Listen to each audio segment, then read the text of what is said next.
Негізі Ханафи мазхабында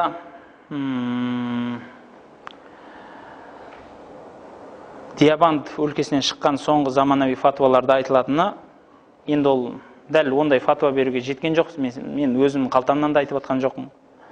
Бәлки кейінгі ғалымдарда айтылып отыр. Оразадан мақсат адамға күш-қуат, әл нәрсе беретін нәрседен тоқтау болса, тамақ күш-қуат береді ғой.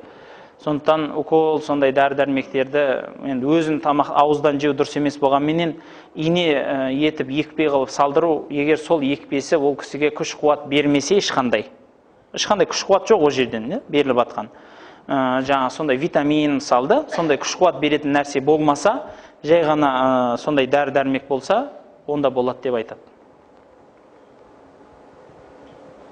Бірақ тақуалықтан болады, лажы барынша күндіз таңертең дәріңізді салдырып, кешке дәріңізді салдырсаңыз, емделетін адам мысалы таңертең кешке 2 мезгіл ем қабылдаса, иншалла мүмкін жақсы болып қалар.